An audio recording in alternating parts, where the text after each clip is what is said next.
Pernahkah kamu berpikir bahwa sesuatu yang sangat kecil bisa membuat perubahan yang sangat besar? Hari ini, kita akan mendengar kisah tentang seekor kelinci kecil dan sebuah keajaiban besar. Di sebuah desa yang tenang, hiduplah seekor kelinci mungil bernama Lumo. Tubuhnya kecil, bulunya putih lembut, dan telinganya selalu berdiri waspada. Lumo bukan kelinci yang paling cepat. Ia juga bukan yang paling kuat. Bahkan, seringkali ia tertinggal saat teman-temannya berlari di padang rumput. Namun Lumo punya satu kelebihan yang istimewa. Ia sangat peduli. Setiap pagi, Lumo suka mengamati sekelilingnya. Ia memperhatikan burung yang kesulitan mencari makan. Ia melihat kura-kura yang berjalan pelan di bawah terik matahari. Ia melihat anak-anak hewan yang kadang tersesat. Suatu hari, hujan turun sangat deras. Awan gelap menutup langit. Angin bertiup kencang. Sungai kecil di dekat padang rumput meluap. Air naik dengan cepat. Banyak hewan mulai panik. Anak-anak burung menangis di sarangnya. Seekor anak rusa terjebak di tepi sungai. Air semakin deras dan tidak ada yang berani mendekat. Lumo melihat semuanya dari balik semak. Jantungnya berdebar. Ia tahu dirinya kecil. Ia tahu dirinya lemah. Tapi ia juga tahu ia tidak boleh diam. Lumo berlari menuju batang kayu kecil yang hanyut di tepi sungai. Dengan sekuat tenaga, ia mendorongnya ke arah anak rusa. Air hampir menyeret tubuh kecil itu.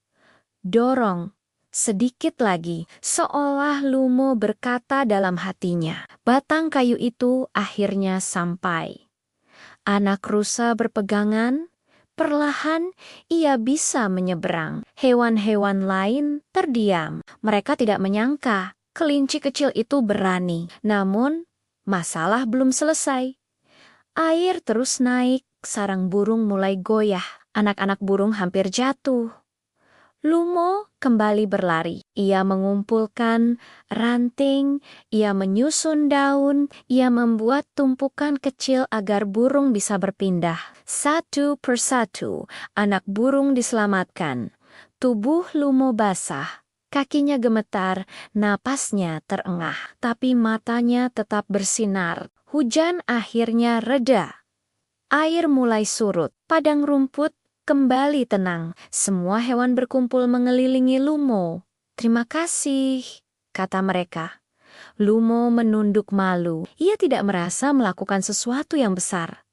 Ia hanya melakukan yang bisa ia lakukan. Anak-anak, dari cerita ini kita belajar bahwa kebaikan tidak harus menunggu kita menjadi besar. Tidak harus menunggu kita menjadi kuat. Tidak harus menunggu kita menjadi sempurna. Yang penting adalah keberanian untuk peduli. Ketika kita membantu, walaupun kecil, dampaknya bisa sangat besar. Lumo mengajarkan kita untuk tidak meremehkan diri sendiri. Ia juga mengajarkan kita bahwa setiap makhluk memiliki peran. Jika kamu melihat temanmu kesulitan, bantulah. Jika kamu melihat seseorang sedih, hiburlah.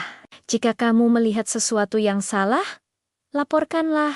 Kebaikan itu seperti benih. Jika ditanam, ia akan tumbuh. Dan kadang, satu kebaikan kecil bisa menjadi keajaiban besar. Jadi, anak-anak, jadilah seperti Lumo, berani, peduli, dan penuh kasih. Karena dunia membutuhkan lebih banyak hati kecil yang baik. Terima kasih sudah mendengarkan cerita ini. Jika kalian menyukai kisah ini, jangan lupa tekan like, bagikan ke teman-teman, dan subscribe channel ini agar tidak ketinggalan cerita inspiratif lainnya. Sampai jumpa di cerita berikutnya.